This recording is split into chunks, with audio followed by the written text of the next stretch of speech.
Chapter 5. Measurement of length and motion. Measurement.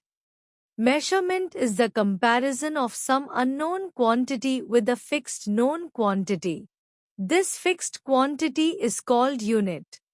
Thus, measurement has two parts, magnitude and unit. For example, if we consider weight of a man to be 50 kilograms, then 50 is the magnitude and kg is the unit. Before the metrics for measurement was developed, people used different body parts to measure length and distance. For example, a cloth merchant used his arm span to measure the length of cloth. A carpenter would measure the length of wood using handspan, and a farmer would calculate the area of his field using pace. Measuring length using these units is inconvenient because each individual has a different handspan, foot length and arm length. These units were used initially because of lack of an appropriate measurement system. Standard units of measurement.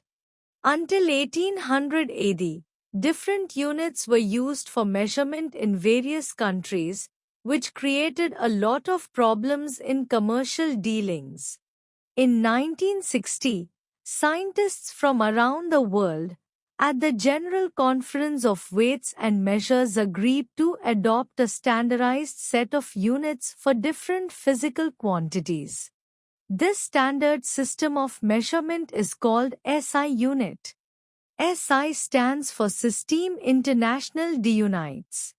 In the SI system, the standard units of length, mass, and time are meter, m, kilogram, kg, and second, s, respectively.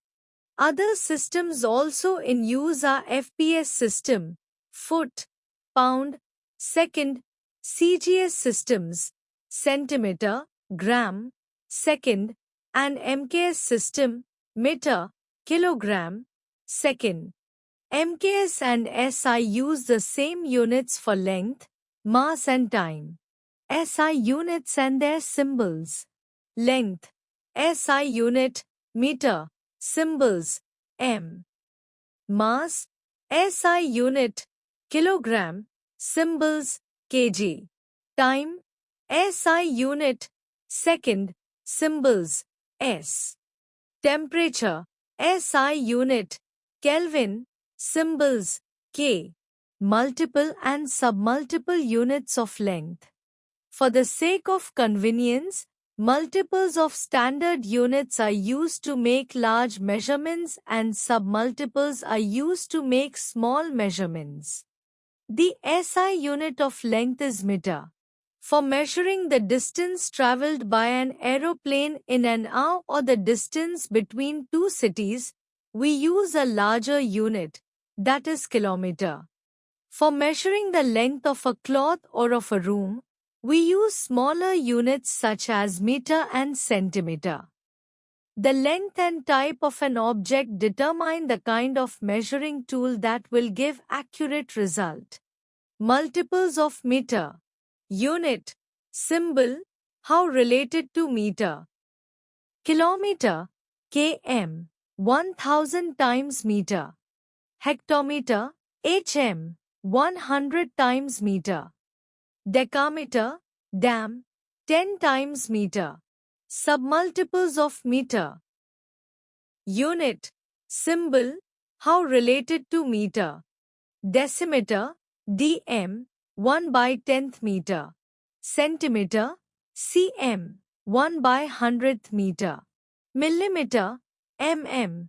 1 by 1000th meter. Measurement of length. Length is the minimum distance between 2 points. Consequently, width, thickness, depth and height are all actually the manifestation of distance between 2 points. We can use various kinds of measuring instruments for measuring lengths. These can be a meter scale, a measuring tape, or a meter rod. How should we select the most suitable measuring instrument? Can you measure the width of a tree or the width of your chest using a meter scale? Certainly not. A measuring tape is more suitable for such measurements. Correct measurement of length. Accurate measurement of any object is very essential. You can imagine what would happen if your tailor does not make accurate measurements. To make accurate measurement, we need a proper measuring device. The choice of the measuring device depends on the size and shape of the object and the degree of accuracy needed. Using a ruler to measure length. To measure the length of an object accurately, follow the instructions given below. The scale should be placed along the length to be measured. It should be placed very close to the object to be measured. Do not start measurement from the broken or damaged end of the scale. If the zero end of the scale is broken, start measurement from some other mark of the scale. Then, the actual length of the object is equal to the difference between the readings at the 2 points. Keep the eye in line with the point of measurement. If the eye is not in line with the point of measurement, the measured length will be either shorter or longer than the actual length. Using a thread to measure the length of a curved line. We cannot directly measure the length of a curved line using a meter scale. A convenient way would be to use a thread to measure its length. Correct way of writing measurements. Units should always be written in lower case, except at the beginning of a sentence. Symbols for units are also written in lower case, such as kilometer, m, cm, and mm. The symbols for units are never followed by s for the plural form. A full stop is not used in the symbol, except at the end of a sentence. Always leave a space between the number and the unit symbol when writing a measurement. Example, 10 cm, 7 mm, 8 cm. Describing position. One day, the teacher informs her students that she has planned an educational visit to a nearby garden. She asks the students to reach there directly in the morning. Deepa and her friends start discussing whether the garden would be closer than their school or farther. Tasneem and Padma say that the garden would be closer, while Deepa and Anish feel that the school would be closer. Hardeep thinks that both would be almost at an equal distance. Why do they have different opinions? Their opinions differ because they are measuring the distances from their own homes. If, instead, each of them had thought of distances from a same object or point, say, the bus stand, then their observations would have been the same. When distance is stated with respect to a fixed object or point, then this point is called a reference point. After a few days, Padma was traveling by bus to visit her grandparents in Delhi. She was eager to reach Delhi and was reading the kilometer stones on the side of the road. On one of the kilometer stones, it was written Delhi 70 kilometers. Delhi further on, the next kilometer stone read Delhi 60 kilometers. Each kilometer stone indicated to her that she was getting closer to her grandparents' house. These kilometer stones indicated her distance from Delhi. So, Delhi is the reference point in this situation. Motion. We can move objects from one place to another by pushing, pulling or throwing. This leads to a change in their position. Such a change in the position of a body or an object with time is called motion. For example, a ball comes into motion when it is thrown. Similarly, water flowing in a river is in continuous motion. An object's state of motion is described by its speed and direction of motion.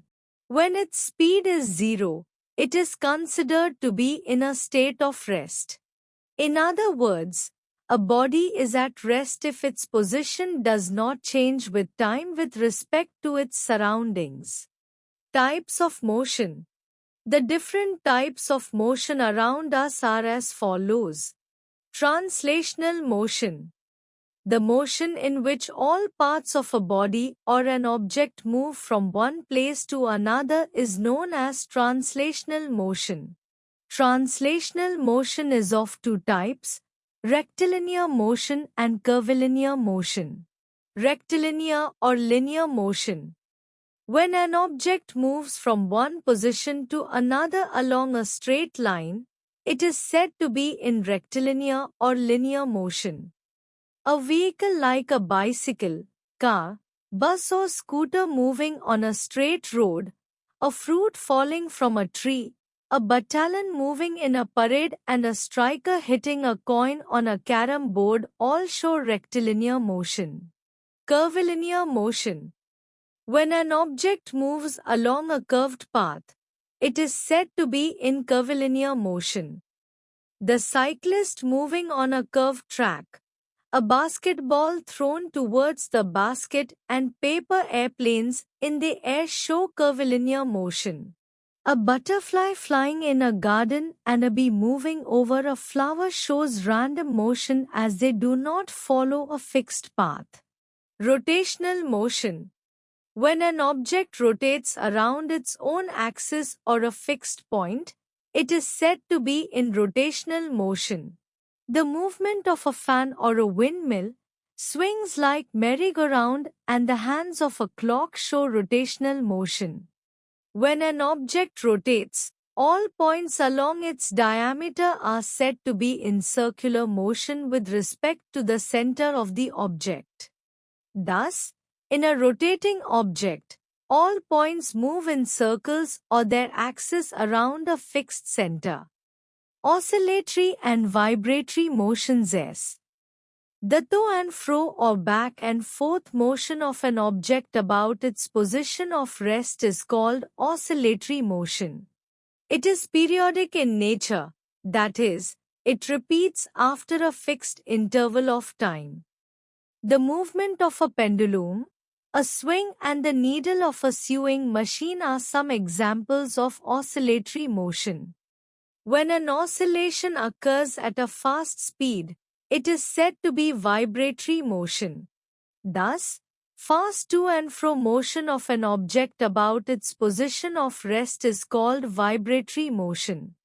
The movement of strings in a guitar and movement of the surface of drums and tabla when played show vibratory motion. Periodic and non-periodic motions. When an object repeats its motion after a fixed interval of time, it is called periodic motion. For example, the Earth revolves around the Sun. It takes 365¼ days to complete one revolution around the Sun. Similarly, the Moon revolves around the Earth. The movement is repeated after every 30 days. The movement of the hands of a clock is also periodic in nature. The motion that is not repeated at regular intervals of time is called non-periodic motion. The heart beats at a different pace during different activities and the swinging of our arm while walking is not repeated. These are examples of non-periodic motion. More than one type of motions. In many objects, a combination of different types of motion can be observed. A few examples are discussed here. An automobile moving on a straight road. The automobile is in linear motion on the straight roads while its wheels rotate in a circular motion. Motion of a sewing machine. The needle of the sewing machine oscillates while its wheel rotates in a circular motion. Motion of the Earth. The Earth rotates on its axis as well as revolves around the Sun. Thus, It shows two types of simultaneous circular motions. Drawing water from the well. In a well, the pulley on which the rope runs has a circular motion and the bucket going inside the well has a linear motion.